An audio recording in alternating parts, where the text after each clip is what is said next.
It's the Mixtape King, Ron G. And you're now tuned in to Look at Me Now Live every Tuesday, 6 to 7 p.m. Eastern Time on DTFradio.com. New York City, around the world, it's the Mixtape King, Ron G. Y'all already know how it's going down today. Yeah, we in the building live. That was that joint right there. You already know what it is. That was that joint. I mean, when I heard that, I was bugging off for World Star, how big World Star got right now. That's crazy right there. It's crazy. But y'all already know, in the building right now, we got my man Peter SHUE. If you don't know who he is, you better do your homework, you know what I mean? It's not a game. He definitely came a long way. I mean, you know, he just came home. From me to you, I want to say welcome home. All right, let me throw this down a little bit. Yeah, for me to you, I want to say welcome home. You know what I mean? And I wanna get into a few questions. First and foremost, I want to do is say, as a brother to brother, man. You know, I looked up to you for many years as a young one DJing when I first got on the scene, man. And man, you put it down for a lot of the guys from Uptown, from Harlem, from the Bronx. You know, a lot of us got a lot of MO from you. You know what I mean? Fashion, style, the whole 9 yards, man. So for me to you as a brother, man, I want to say welcome home and glad to see you back on deck. For sure, word up. Okay, Let me hear you. can you hear me? Can you hear me? Yeah, I got you. I hear you. Got me? Well, first of all, you know, it's my pleasure to be here today with my man. All right. You know, because we go way back. Everybody knows we go way back. And, only you know how hard it was for me to get out here today. Yeah. But, you know, I can win the missus for the word because, you know, I'm a man of my word. And, you know, I had to go struggle to get here, but I'm here. You know, I had to go through the obstacles, but I'm here and I'm ready to go. So let's go. Let's get this on. All right. You can grab a seat too if you want anyone to join us. Kyle Dawson just walked in. All right. Salute, homie. Salute. You already know. Man. First off, I want to say, let everybody know where you from, man. Well, I'm from New York, man. I know that word was I'm from New York. You know, that's the problem. A lot of dudes run around saying I'm from Brooklyn, I'm from the Bronx, I'm from Manhattan, I'm from Queens. Nah, we from New York, man. And New York says it all. Cause we the trendsetters. Don't get it twisted, you know. It's all about New York. You feel me? Yeah, that's definitely a good look. I mean, New York, we definitely set trends, man. I mean, you know, I'm running around 95 right now. I be everywhere. You know, I got the spot up in Boston. I'm in NY as well. So, you know, everybody be like, gee, man, where you at? When I say New York, they be like, oh, where? How is it out there? That's the first question. How is it out there? So, you know, we definitely trendsetters. You know, being that you came from the Bronx, you know, when I first started seeing you on the scene, I didn't know where you was from. I thought you was aged up to the Harlem. I thought you was from Harlem, because then you just had that Harlem energy, you know what I mean? So, because I look Chinese. Nah, I never thought that. To me, you were just like a regular homie, you know what I mean? But, you know. I be everywhere, so, you know, and like I said, I go everywhere. And, you know, like I love New York, but I love other states too. You know, Baltimore, DC, or, you know, California, down south. I love it all. You know, it's not really where you're from, it's who you are. So, you know, you make it what it is. So, That's I met dope. some real good dudes from different towns, you know. Well, explain to some people, because you know we got all generations listening to the show. We got the young and the older brothers and sisters out there. So explain exactly who Peter SHUE is. I mean, I know who you are. I know the work you put in. But for the younger generation, because you know now there's this South energy that's going on, this wave. It got, you know, some of the younger generation not knowing their history. You know what I mean? So. Well, you know, I just came home from doing 21 years in jail, so I mean everybody should know that off the top. And I'm a stand-up dude, and you know everybody knows that off the top. But you know, I was the biggest drug dealer at that time, 88, 95. My whole crew was, you know, really. And you know, some people say I'm in the top 5 ever, but I don't believe. So I just believe that, you know, I just was blessed in what I did. And then, you know, I started throwing parties and basketball tournaments, and you know, I was doing it all. So I was getting into the music game, and you know, put a lot of people on their feet when it comes to the music and stuff, and had a lot of people perform on their first hits, like perform at my party, like Mary J. Blige. I remember my first hit. You remind me at my birthday party. Keith Sweat, In Touch. You know, a lot of the rappers, the DJ them up. I had Red Alert. I was the first one ever to make Red Alert with a tuxedo and a black tie. Woo! He still pisses me off about that. Kid Capri, another good brother. Ron G, another good brother. Appreciate All it. y'all was good on that turntable. Starsky, Flex, I can't even Flex. I Chuck Chill Out, DJ Ace. It's so many of y'all that was blessed with talent, and I'm proud of y'all, you know. And Thanks, man. you know, then all the rappers I knew, and you know, they made it big, and you know, you see Jay-Z in them out there, Puffy in them out there, Jadakiss, and I like to give a special shout out to Puffy and Jadakiss, because they gave me a shout out. Yeah, I heard that. I was like, he was like, Peter Shoe. I was like, woo, that's. They gave me a shout out, and That's what's up. I'm supposed to be doing something with Jadakiss in a barbershop. I don't know if it's a book sign or something, but it's some autobiography they're doing on me too up there about. They got me as one of the top 5 drug dealers ever, so they doing something on me already. I do all these radio shows. I've been on these radio shows like 2-3 times a week. You know, me and Cal Dawson, and then you know, I'm appreciative from God. You know, and I just want to, you know, enlighten brothers with what's going on and what we're doing and what we're trying to do to make it better out here for everybody now. So, you know, I got movies. I've been making a movie deal. Kyle Billy handles the music thing. You know, I got the clothing line we're gonna do together. I got diamonds and oil I'm gonna get into soon. So you know, we get ready to blow up. So it's just that, you know, it's God's time. But That's what's up. Let's take it back for a minute. For those who don't know, you gotta go out there and get that book, Life of the Party. This joint right here, Life Story of the Party. It's crazy right here. I mean, you had to be. I mean, for those who don't know, you had to be there to see it. You know, let's take it back. Let's take it back, way back. How did you get how did you actually, like, explain what your crew was about? How did you get in the game of, you know, because, you know, I did my research and, you know, I would have never known, but how did you get in the game of the hustlers and the stick-ups, being a stick-up kid and all that? How did you get in that? Like, what made you want to do that from the very beginning? Well, you know, growing up when he was young, the stick-up game was like, you know, our needs of getting money in our pockets so we could get high and slip that coke back in the day. So we would get that money from robbing people, and we was like Robin Hood in the neighborhood. We get the money back to the poor. So, you know, we fed a lot of people even off of that. But you know, I went to jail. You know, and a lot of people getting killed that I knew. And you know, we ran into a lot of people that we knew later on that laughed about it, but it wasn't really laughing at it because, you know, it was a serious thing we was doing there. You know, when they found out it was me involved, you know, it was kind of funny to them. It was like, wow, they said, yeah, she was on it like that, so yeah, back in the day. So, you know, then I got into the drug game, you know, and, you know, it's a different game. Once you switch the game, you can't go 2 games. You can't be a drug dealer and a stick-up kid. You can't be a hitman and a drug dealer. You can't be a drug user and a drug seller. You know, it doesn't work. So, you know, I had to choose, so I became a drug dealer. And I start lucked up. Like, you know, you don't have skill all the time, don't play with this. You gotta have luck too, because, you know, you could walk out the house and miss $1 million. But, you know, I was lucky that I've had some people they couldn't sell their hammer on because they were scared to deal with people that thought they would get robbed. So I ended up moving the hammer. I blew up off of that. Then I got into the coke game and blew up off of that, and then it was on. And then I started doing the parties. You know what happened to parties? You know, it was a one-time thing. I was just, all my friends was like, yo, throw one party for your birthday. I was like, nah, I ain't doing that. But then I was watching one of the shows, Dynasty of Dallas, and I seen the white people with the black tie fed, you know, tuxedos on. I said, man, I'm not get our people to do this. So I threw one party, and it was a huge success. And that first party was Keith Sweat and Touch Perform. And after that, you know, everybody wanted me to throw a party. To this day, people hit me up, throw one more. So I'm gonna throw one more. I told everybody in April I'm gonna throw one more for my birthday, my last hurrah, and that's gonna be it. No more parties for me. I might be attending like Yvonne G. You got an award coming. I'm gonna come and send that. But for me personally throwing a party, I'm not doing it. Even the welcome home party they had for me, I didn't throw that. But Kevin Woodley from I know Kevin. He did a hell of a job with that. So I congratulate him on that too. How old was you when you first started getting into the hustling game, man? As you know, because a lot of hustle, you know, from Harlem, I watched everybody, you know, and I was a young one running around to tapes, like, yo, running, knocking on the car doors and the windows, like, yo.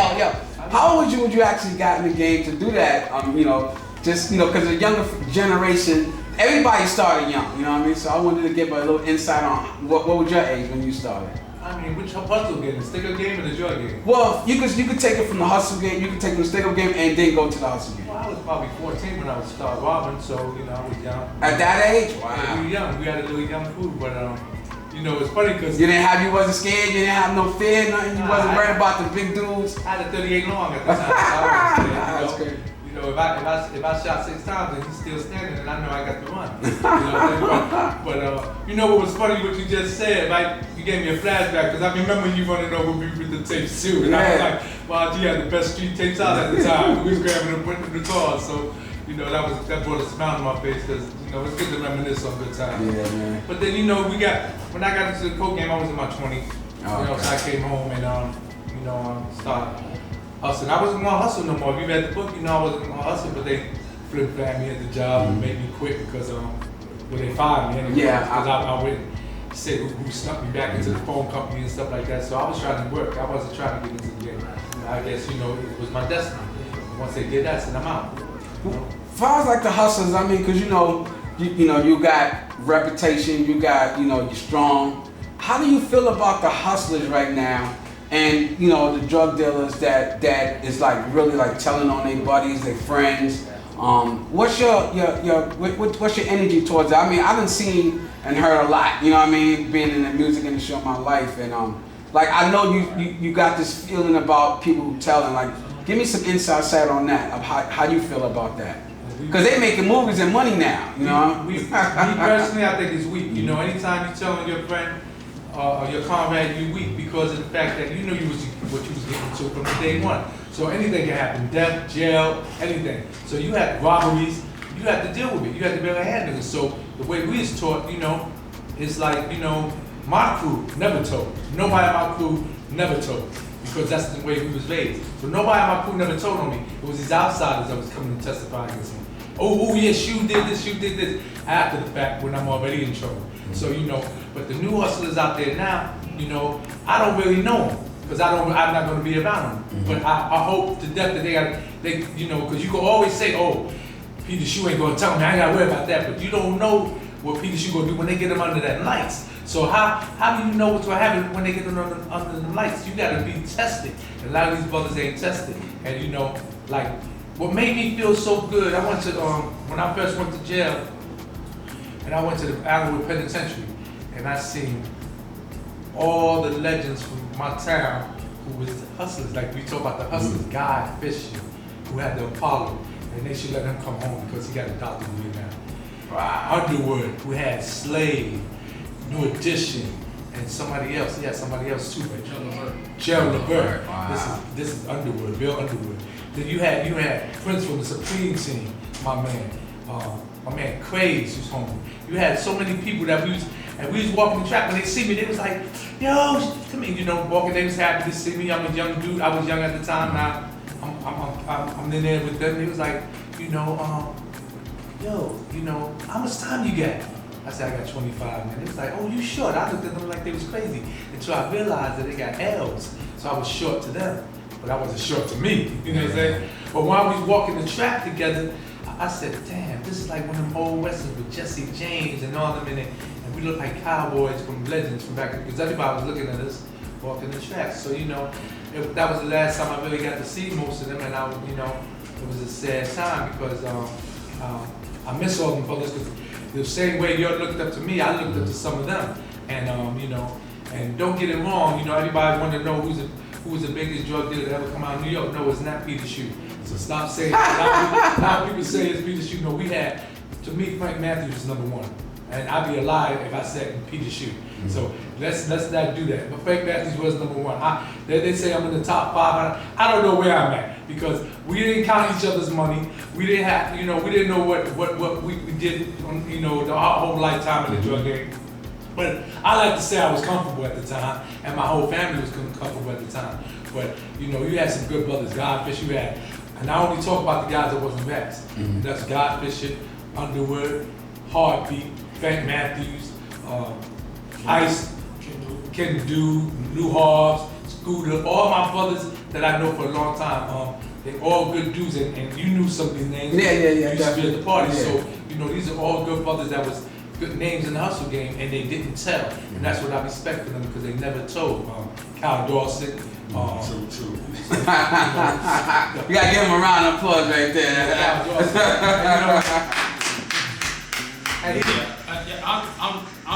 I'm the former president of Murder Inc. I was on that indictment. Herb was the CEO. I was the president. Wow. I mean, me and Supreme, that's my co-defendant. I mean, he's a good dude. A lot of people try to, that shit been 50 Cent, G Unit, Murder Inc. It was more than, the media made it to something what it wasn't though. You know what I mean? So I'm gonna shout out to Supreme and shit, because he went to trial and they gave him an elbow. You know what I'm saying? So, yeah, I used to have a crib in Queens, so I was welcomed by Chad. Chad was like, G. Yeah, Chad was standing up to him. Chad is a good man. That's one of my partners, Big D. And the Supreme team, don't forget about the whole team. Right. Tucker, Teddy, Shannon, my man Shannon. They always good dudes. So it's a lot of good brothers. I call them 10%ers. I want to give a shout out to the Lynch Mob in the Bronx. They didn't tell. The Lynch Mob in Manhattan. They didn't tell. A couple of them. And then you got what's his name? Ricky them from the first crack case in Edenwald Projects. They didn't tell. Right. Pure Energy, their whole crew didn't tell, and I love them to death. I mean, I could go on and on. D Nice just called me from the jail and told me how much love he got for me, and that was my partner from Brooklyn. Wow. So I was in Brooklyn deep too. So I just got a call from him. I had to give him a shout out and wish him well, and we can get him speedy home, get him home as fast as possible. But there's so many guys I could give shout outs to, but I just call them the 10%. They know who they are. Those are the ones I got love for. Can I say something? I understand, right? For a lot of the dudes that stood up and didn't tell, rather than dudes like us get released, we don't get rewarded. But when you got the informant dudes, they get released. You got certain dudes in the industry buying these guys Hummers and Benzes and showing them mad love. I don't understand that. Like, why you dick riding an informant? But birds together, but feathers flock together. So I understand that. Yeah, that's what I was saying. That now it's like it's amazing to me that I'm seeing some of those things transpire, because you see I don't know exactly in detail who did what and what's what, but I'm just been peeping it. As a dude from Harlem who grew up around the hustlers, I just been seeing certain things, and I've been seeing the videos and all types of things being posted up and people glorifying that scenery. And it just puzzled to me how like brothers like y'all who came home strong, who held it down family-wise in the streets, and like your opinion is very, very personal to me, and I definitely wanted to hear that from y'all, because it's crazy. Like the younger generation, they are taught to do different things. Right. I'm starting to see the answer, because I think with them dudes, they just latch on to them because they're cowards, and the dudes that do it is bad lovers. So I mean, I just seen something where Stacey Dash messed up. We know what she said. And I read about that. She messed all that up. But then Damon Dash comes on and he tries to shoot daggers at her. But I mean, That's his cousin. But but he shoot daggers at her, but he's making movies of rats. Yeah. I mean, so why you don't shoot a dagger at yourself? And he's taking care of them too. And he's taking care of them. them. So my thing is this, I can't really come to a real pinpoint of why they're doing it. But I think one of the reasons is they don't like to see the good brothers get back, because they know they think we're a threat to them. Like they gonna move us out. No, we're not. Your money ain't my money, and my money ain't yours. I never counted nobody else's money. So my money, we did when you know about me, Ron G. When we did things, we didn't care what anybody else did. We clapped for them. Anybody else that was doing good, we clapped for them. But they didn't do that for us. We do it because it was a jealousy thing, and we don't care about that. We gonna do us anyway. That's another thing I want to talk about. The jealousy thing. As a promoter, right? Like we're gonna step to the side for a second. As a promoter, and okay, you wasn't always looked at as a promoter, but as a promoter, did you ever get into problems, beef with other promoters because your partners were so successful, you were shining, you was looking good, you know what I'm saying? Did you ever get into any conflicts with any other promoters? Because as a young dude, I was just trying to figure out how to put on my suit, and I would go to your parties and I was seeing maybe Jay up there, I would see other celebs in the party fly, and I would always wonder, I'm like, these people don't really know, you had to be there to see it, but did you ever have any conflict with any of these guys about your success in the party scene? Well, they would never come and say that to us because they know better. They had dudes that used to challenge us sometimes and try to throw a party at the same time with us, and we used to smash them out. And we still do that because they had a welcome home party for me, and a couple of guys tried to throw parties the same nights, and they got smashed out because our party that Kevin threw with my name on it was successful. And I'm sorry I missed that, man. You know, I'm like 17,000 miles away somewhere, but don't miss the birthday one. That's gonna be a hell of a party. But you know, it was always like that. They always wanted to be us, and you know, that's why a lot of people copy that style with the dressing, with the movies that they made above the rim. That was us in the bucket chairs. You remember us with the cell phone? They did that. They took a lot of things, and I don't hate. I love that they did that because it shows me, that hey, they learned something from us. When they made the movie Lean on Me, and then they put that sign up when they was taking them tests, taking no prisoners. That was my team's name. Do you remember? In Ruckus. I was taking no prisoners. They stole that from me.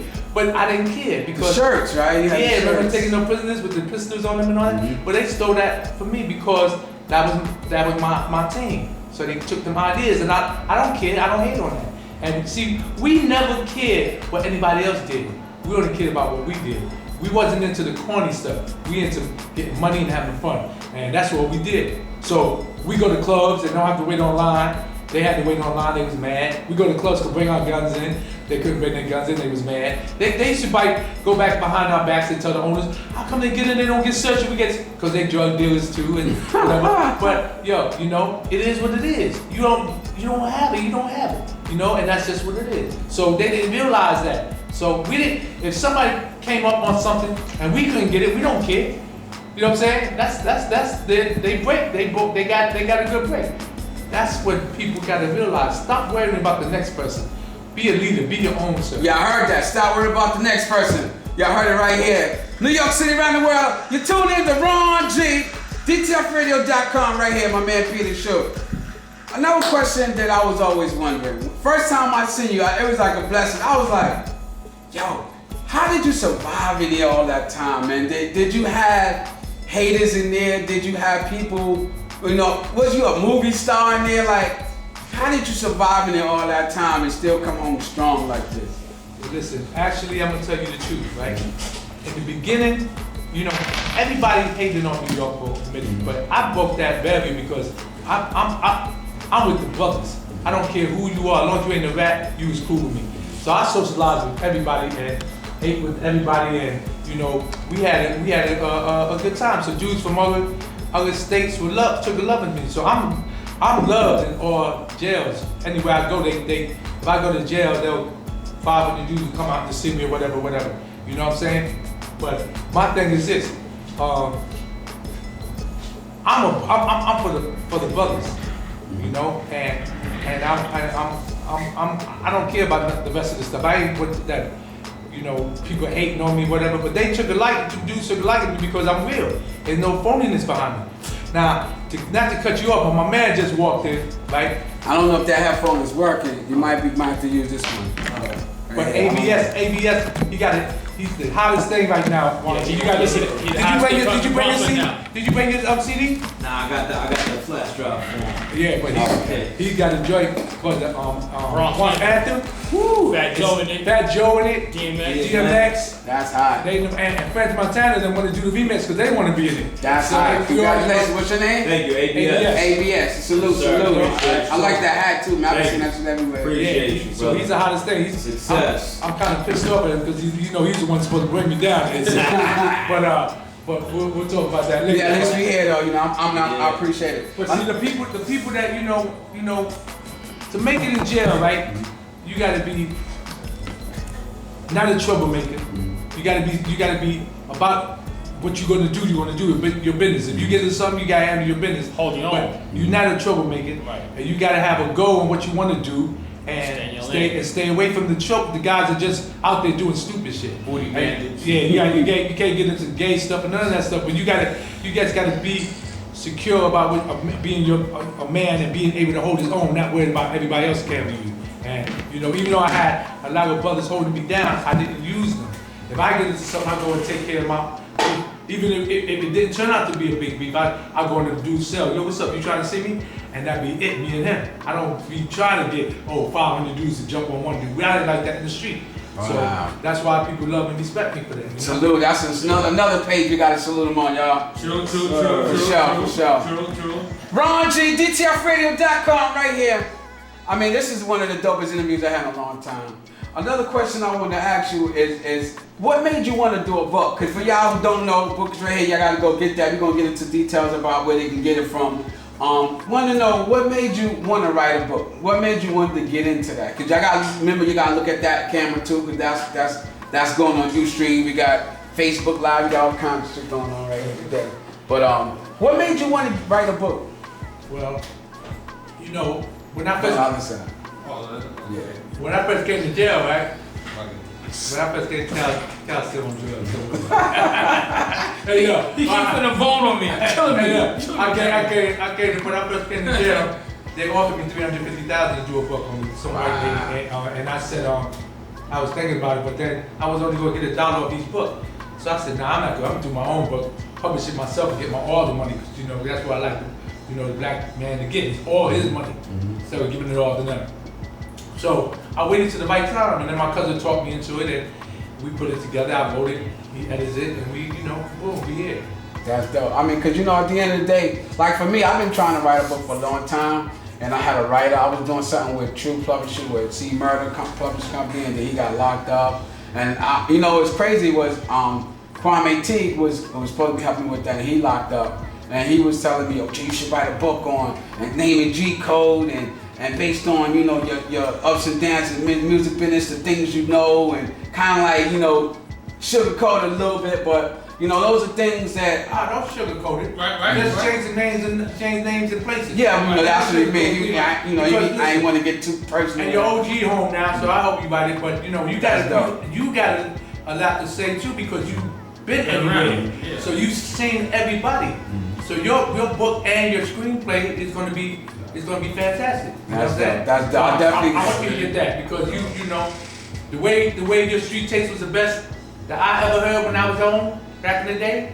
Your book's gonna be like that, and I support that 100%. That's dope. That's a good look. I appreciate that. You gotta give him another round of applause, y'all.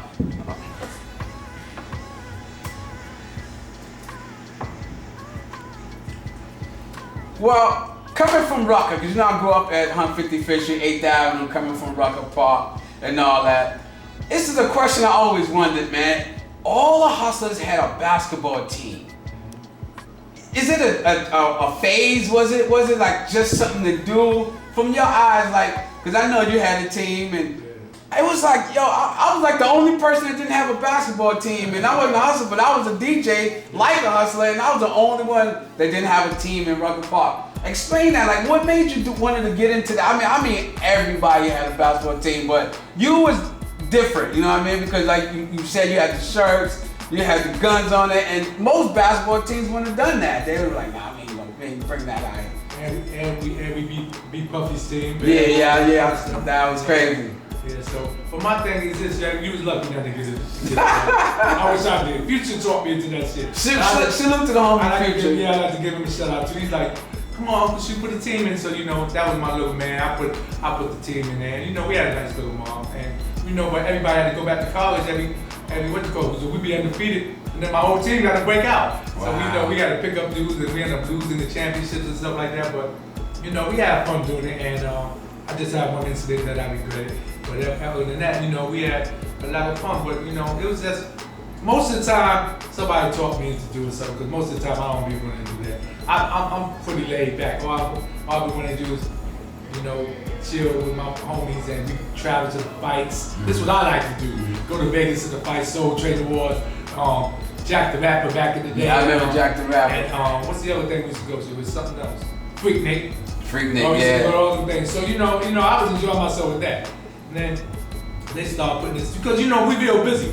I'm just moving all these keys and stuff. I ain't got no time to be playing around. But they talk, my whole crew is a little younger than me, so they want to hang. So, even when I started going to South Beach, my man Mark, he ain't want to come home. I said, we got money on this, we got to go get our money, man. He's like, man, we stay out here for 2 more weeks. Our money ain't going nowhere. I said, oh, you stay out here if you want to. I'm going to get my money. But you know, it was like, you know, they just learn to be places and go places all the time. And I'm more like right now, Cal, AB and them, they get up early in the morning. I still be sleep to like 12 in the afternoon, 2 o'clock. That shit gonna change too. Fuck that. Another question I was interested in, like, what do Peter SHUE like to do, and what are some of your most memorable moments? Like, you know, what things that stays on your mind, have stayed on your mind through this long journey you've been on?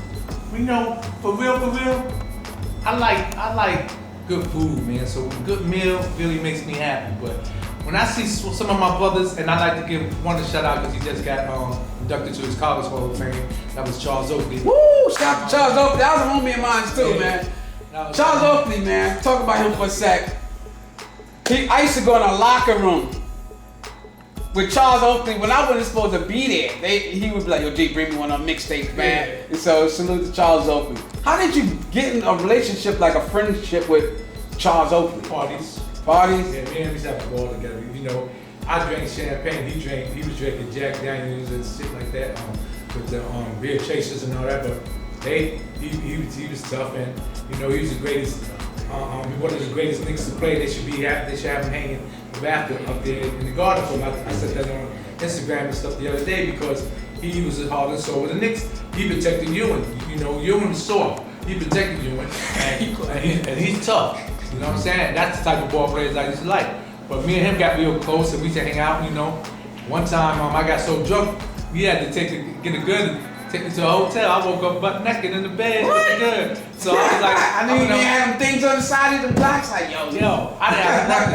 My whole crew was in the hotels and they was all in the rooms, but I'm naked with the girls. So I wake up in the bed and I'm like, who are you? And she's like, oh, Oakley told me to keep an eye on you. So I said, oh.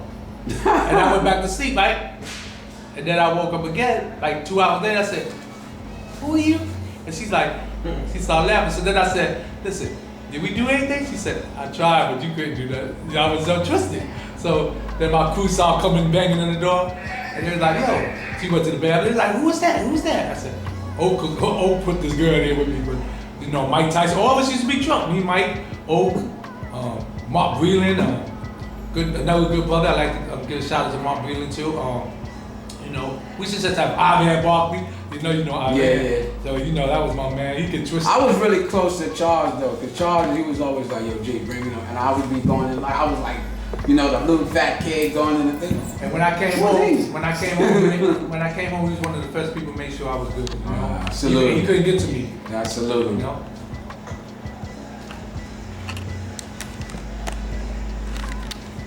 Yeah, he was out of town, but he told me, yo, go up to the car wash, I got some money for you.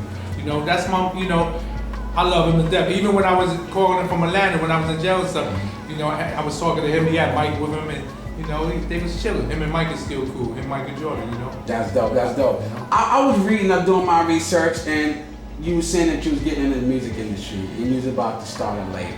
Yeah. I would have been waiting for that, you know what I mean? What was the label called? Oh, back in the day? Yeah. Oh, it was gonna be under Peter SHUE Productions. It was gonna be under my production. Because I had we had the company already, me and D Nice. You know, it was called Nice SHUE Productions. But what happened, you know, I ended up going to jail. But I was gonna get into the music and stuff and the movies. And, you know, matter of fact, me and Chaz was supposed to do something to keep it. Yeah, I was reading something about, what you doing something with Death Row East or something? Yeah, well, they came to us. They wanted us to be the Death Row East. That was Suge Knight. That would have been nuts, though. You wasn't like thinking twice about that, like, man, no. We was gonna do it. Wow. We was gonna do it, but I ended up going to jail. That was another thing we had, because Suge Knight and you know, MC Hammer, who was a good people. I love him too, and Eric B and all them. They got together and they contacted my brother Big D. I don't know if you remember Big D. Yeah, I like I said, I was always running around, especially in Queens too. I was running around with the tapes and. Big D had every car out here. I don't think nobody in the street had every car. When I was young, they used to just point me. They'd be like, yeah, that's Big D. That's my godfather, my son, and I give him a shout out. And Chaz, you know, so they came at Chaz, Big D, me, because we the strength of New York, you know. And Preem, I think Preem was included too at the time. So they came at us to do that, and then it transpired because everybody started dropping off like flies going to jail, so we never got to do it. But it would have been something real big. Wow, that would have been incredible. I mean, that would have definitely been incredible. And especially in these days now where it's brothers like you that are needed, because, you know, like New York, we need a savior. You know, New York, I mean, you know, I've been doing this for like almost 30-something years, like, you know, since I was like 16. And I've been seeing the transition. New York is missing something. You know, you got the Puffs, you got the Jay-Z's, but we need somebody to go through that middle and somehow and just open up another door. And you said enough. You got Jay-Z and Puffy. I mean, they and 50 Cent and all them. And you know, you got. I mean, those are powerful names, and you know, and good brothers. And you know, again, I give them another shout out because I respect their gangster and I respect that they what they did with their lives. And I don't know them to savior because it's funny though that you say that because every time I come home from jail, everybody quits their jobs and all that. Like Peter Shoes, oh, now I ain't gotta work. Yes, you do gotta work because Peter Shoes retired. I ain't a gangster no more. You know what I'm saying? So it's real funny, but you know, I got a good team with me, and you know, we add on every day. But you know, I mean, Cal Dawson is a hustler like me, so he's hungry. So I see him be coming back to where he was because you know. Yeah, they robbed me. They robbed me. Cal got 4 Grammys. You know he got 4 Grammys. Yeah, tell me about that. We on DTFradio.com. Get in for a second. Explain some of the things that happened in with you and the whole Murder Inc. situation. You know, because as like I said, for me, I was just dancing around looking at Shanti and singing Ja Rule songs. But a lot of the young guys don't really know kind of like what really happened. So briefly, give me something that you know the younger generation can understand. Well, you know, I'm not an angel, you know what I mean? I was in the street like as well. I was a part of, I'm running the original members of the Supreme team. I mean, originally, my father moved from the South. We lived in Harlem and St. Nick. Then we came up to Queens. Cornbread, rest in peace. He was cool with Fritz. That was his man. But anyway, we was one of the hustlers in the neighborhood, you know. I'll go way back when L did his first album, second album, I'm Bad. He's on the hood of the car in front of high school. That's my car he was sitting on. Oh, that's dope. Me and L did Andrew Jackson together. That's dope. You know what I mean? So we had a well-known name in South Jamaica as far as like getting money. So all the rappers was idolizing the hustlers. We was the ones getting the clubs free, had attention on us. You know what I mean? Preem, Prince, the ones that SHUE had named. So the whole thing, I recorded big. Me and Kev Childs went out of town, recorded big North Carolina.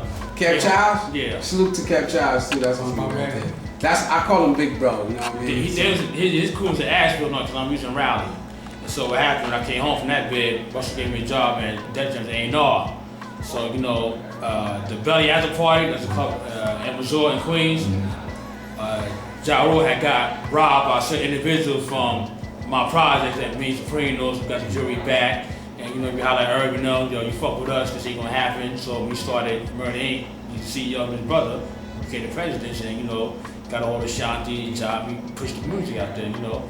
Made shit happen. You know what I mean? So doing that whole Murder Inc. history with, you know, dude like me with the basic high school diploma, you know, I got 4 Grammys. You know what I mean? I did. Say that one more time, man. I got 4 Grammys. 4 Grammys, y'all. We gotta give him a salute now. 4. Some people don't get 1. True story. We right here live, y'all. DTFradio.com. Ron G. I don't know if you won't quote me on this one, but when I was in Wyoming, a certain individual I was there with, he said he was your manager. You know what I mean? Doing that light. Yeah, Big Light. Yeah, he was there with me. You know what I mean? Me, Capone was there. You know what I mean? Fat Joe was going to see his brother. Yeah. So, I don't know. Light locked up now, man. I got so many stories with him. He was like, all right, whatever, man. Me and Light, we had a long run, man. Just he couldn't calm down. He needed brothers like y'all to say, play this way. You know what I mean? And you know the Cal Dawson story now, so you know we together we gonna do good. But you need to hear some of ABS's stuff. Right. ABS is the hottest thing out Yeah, there. we gonna check him out. What time is it? Let them know, man. You want to see the video? Log on to YouTube. Type in ABS Bronx Anthem. That's what's up. Everybody's on them right now. Yeah, we're gonna play some joints. Right. I got a couple more questions for you, Peter Shoe. You already know, like, you know, you're big homie, man. I felt good when I saw you there. I was bugging. I had the suit on. I felt like it was meant to see. Yeah. You know what I mean? But like some of the ideas that you put forefront for the younger generation, such as fashion. Like, what made you get into fashion? What made you dress the way you dress? Is it a Harlem thing, Bronx thing? You just love to dress? Well, you know, we try to stand out everywhere we go because we want people to turn their heads every time they see us. Like, you know, Dapper Dan just made my you missed the New Year's Eve. Yeah, party. yeah. But Dapper Dan made my welcome home party. I give a shout out to him. I made my own outfit for my party, and when I came in the door, everybody turned their head. You know, they you know, it's a unique outfit. So we always try to have something unique where everybody like, wow, look at that team. And you know, that's why we try to be the flyest team out there at the time. That's dope. That's dope. But you know, if you want the flyest gangster crew ever, was to me that I saw dressing with my man, God bless the dead, Mike Mellon and them. I don't know if you remember that. Nah, I think I was when I was looking out the window with I was a couple Kool-Aid. I couldn't get to that one. This crew, if they had a BMW that was burgundy, they got a burgundy outfit on. If they had a blue one that day, they got a blue outfit on. So they was the flyest dressing crew I ever saw in my life. I ain't gonna hate.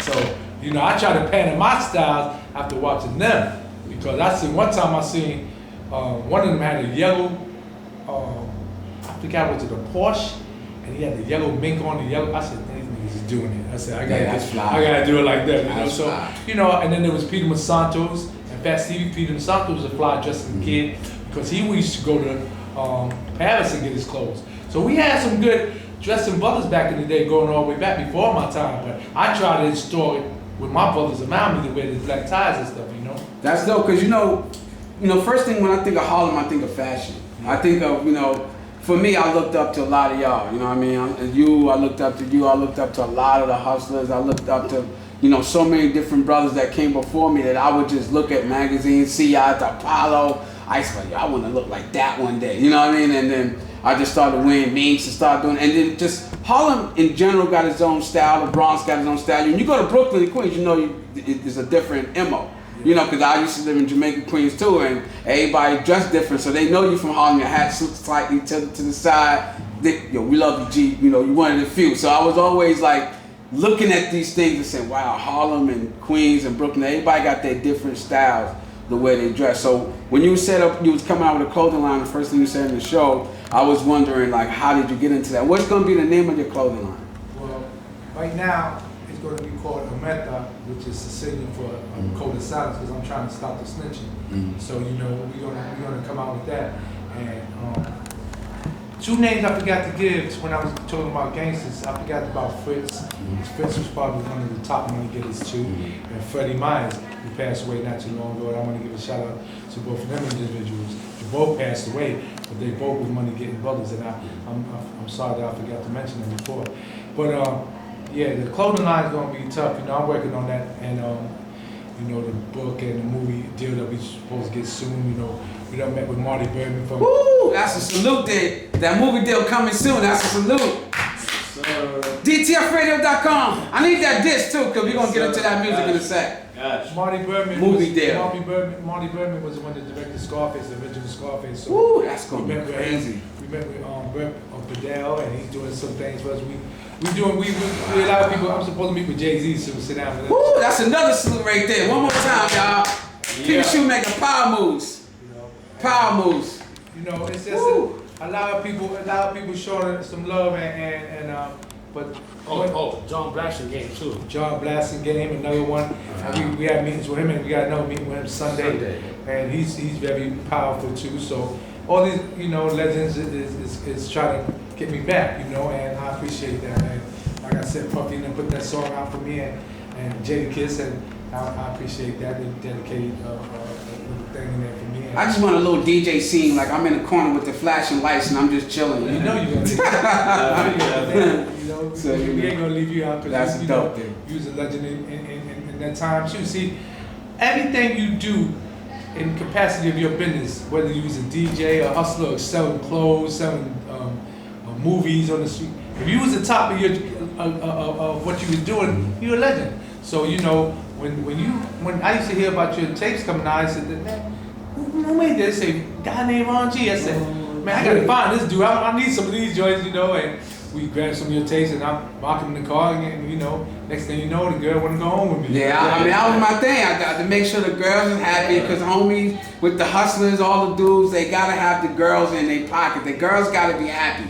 The girls happy, the dudes is happy. And that was one of my most things, that was my top thing to do. Make sure the intro's dope, so when I run up to the car window, put it in, they hype, and then the second thing, make sure the girls are happy. So the homies were like, no problem. I see you tomorrow, Ron, with that next joint. And that was my whole They MO. trying to do, they try to come at me with reality shows and everything. I'm still waiting for the people from Marwise to come contact me. You gonna have your hands full soon. That's why I keep telling Kyle they got to handle the music and stuff. I handle the other stuff. He ready. He already amped up. He ready. He wants me to be with him everywhere. We can't do that. We're gonna have a separate interview because I know you got a long story too. Yeah, we got to bring Kyle back on the show because he's got a lot. My success is gonna be his success. His success is gonna be mine. And the same thing with ABS because that's my family. And ABS is gonna kill him out there because he's got talent. If you listen to his stuff, yeah, we're gonna get into that in a minute. Just one joint. He got a whole bunch of joints he get ready to come out with. And if you got other artists coming at you talking about I want to be in your video, then you know you on to something. Right. Well, that's good though because now it's good because back in the days everybody support each other, but now people really don't show that much love. Right. So when they feel you going somewhere, everybody like, hey, yo, where you at? I want to get in, and that's positive energy right there. Right. I think not to cut you off, too. I think that a lot of rappers in New York need to stick together more so instead of on that. I always been preaching that. Instead, a lot of people in New York like if I don't fuck with him and he ain't in my circle. I mean that's why the South is winning. Cause when I came home from the Fed, I was staying in Charlotte. And I got an artist down there. He performed at Peter's SHUE on New Year's Eve party on Ty Stacks. I mean he did 27,000 independently. You know what I'm saying? So okay, that's alright. I want him and ABS to do something, but everybody need to stick together. You know what I mean? Whether it's ABS. A French, a Nas, a 50, a Nicki, a Mr. Cheeks, you know what I mean? These need to come together and be like, fuck it, let's go collaboration and do something, push the train, you know what I mean? And ABS, his stuff is clean. He don't go after nobody else. He don't badmouth nobody. His stuff is like that. Right. I respect those before me, man. I pay homage, you know what I'm saying? I salute all those that's before me. And I just want people to respect my music the way I respect theirs. And I'm saying all these good things about him because he's my man, but he owes me $18 for that. Yo, one of the questions I want to ask you before we get into the music because it's getting late is, what do you have to say for the younger generation that's coming up hustling? Because as a DJ and I seen the hustler scene, I saw that rappers want to be hustlers. And the hustlers slightly want to be rappers. But now the real ones are just looking back and want to be executives. But what do you got for the younger generation? Because a lot of younger generation, everybody running around here with this, that, and the other, trying to be like this, that, and the other. Be you. Don't be trying to be somebody else. Be you, man. And use your own name too. Don't use somebody else's name that got a legacy. It's a lot of that going around too.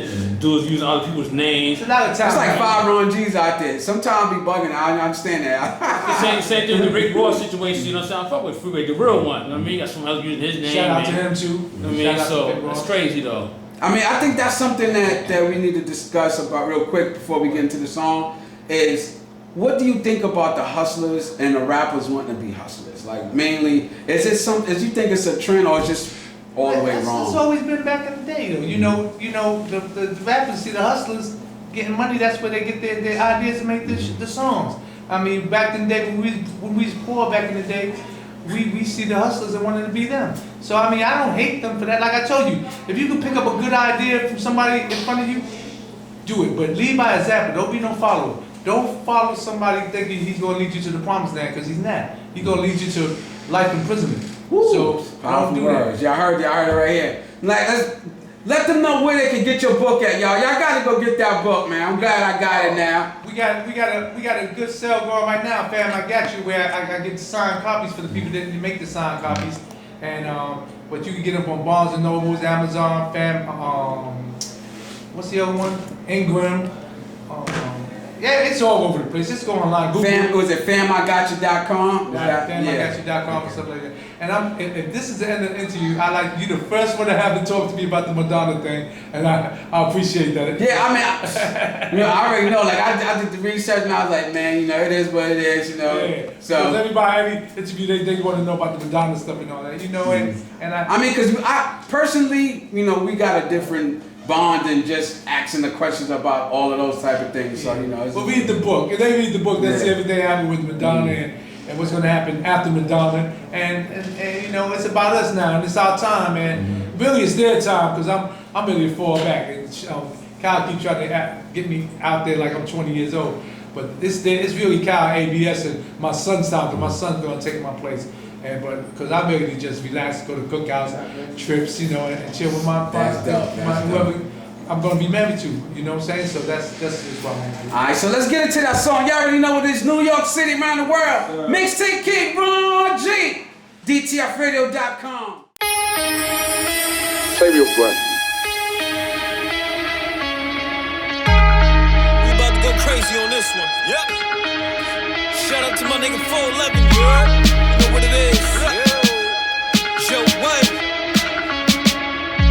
It's right here. Yes. It's pop off music. Let's go. Jay Smitty's in the building. Stand up. I don't care where you from, I'm from the Bronx, nigga. And real talk, I hold it down with my Bronx niggas. 100 deep up in these streets, we them Bronx niggas. And rest in peace to the beast, Big Pun, nigga. I don't care where you from, I'm from the Bronx, nigga. And real talk, I hold it down with my Bronx niggas. Born and raised to the grave, I'm a Bronx nigga. And rest in peace to the king, Big Pun, nigga. Flex when you hear this, drop a bomb on it. And represent one more time for the Bronx bombers. Say 1, 2, 3, 4. I'm about to dead them all. These rappers is finished, they not even gonna eat no more. Cause this a different day, see this a different wave. The difference is you make it drizzle and I make it rain. All you gotta do is bang and just make a lane. All I gotta do is slang and just move the cane. All my goons know I got that cocoa. I used to sell it on Uno 58. Where you from, Bodie? I'm from the Bronx, nigga. You fuck around and get your bitch ass stomped, nigga. If you don't like it, then go and get your gun, nigga. And see how fast I bury another young nigga. I'm from the X where we all about respect, so respect that. Or else get your fucking neck snapped. I don't care where you from, I'm from the Bronx, nigga. And real talk, I hold it down for my Bronx niggas. 100 deep up in these streets, we them Bronx niggas. And rest in peace to the beast, Big Pun, nigga. I don't care where you from, I'm from the Bronx, nigga. And real talk, I hold it down with my Bronx niggas. Born and raised to the grave, I'm a Bronx nigga. And rest in peace to the king, Big Pun, nigga. Don't let nobody in the Bronx get mad at you. Don't. You won't be valid on no avenue. You think this chain is the reason you coming up? What? Soon as you think you running down, we running up. Guns for all and they shooting them. OGs watching the young G's recruiting them. Niggas that you used to beef with, don't be cool with them. Old beef come back to haunt you, it's still new to them. Molly's, Xannies, perks, they still using them. Long as people ask for it, I'm still moving them. Niggas throwing dirt on my name, here's what we do to them. Call up some animals, fuck it, let's bring the zoo to them. I don't care where you from, I'm from the Bronx, nigga. And real talk, I hold it down for my Bronx niggas. 100 deep up in these streets, we them Bronx niggas. And rest in peace to the beast, Big Pun, nigga. I don't care where you from, I'm from the Bronx, nigga. And real talk, I'm only fucking with my Bronx niggas. Born and raised to the grave, I'm a Bronx nigga. And rest in peace to the king, Big Pun, nigga. Before my verse, first let's get a moment of silence. Now back to enrollment. I need to know if the X is in attendance. Squeezing text and silence is Fifth Amendment. Well, in court we the defendant, as if we get caught.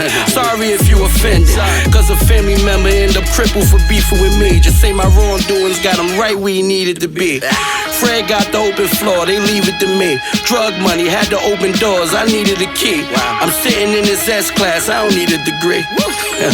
ABS, I'm from the Bronx, nigga. I don't care where you from, I'm from the Bronx, nigga. And real talk, I hold it down for my Bronx niggas. 100 deep up in these streets, we them Bronx niggas. And rest in peace to the beast, Big Pun, nigga. I don't care where you from, I'm from the Bronx, nigga. And real talk, I hold it down with my Bronx niggas. Born and raised to the grave, I'm a Bronx nigga. And rest in peace to the king, Big Pun, nigga. They say that I'm the talk of the town, they don't want me around. Heard the word back in the hood is that I wasn't allowed. How? I don't hide, I be walking around. 4-5 by my side, in fact I'm toting it now. So coke with a smile, and whipped it with the soda. Hit my young boys and told them, Get it on the corner. the name Hocus, but y'all already knew that. You rap about a dog over here, we really do that. Little niggas, no comparison. I'm known to pull up, put in work, look at my calluses. I do this for the future harassment, and let these crabs in the barrel watch the barrel spin. I don't care where you from, I'm from the Bronx, nigga. And real talk, I hold it down for my Bronx niggas. 100 deep up in these streets, we them Bronx niggas. And rest in peace to the beast, Big Pun, nigga. I don't care where you from, I'm from the Bronx, nigga. And real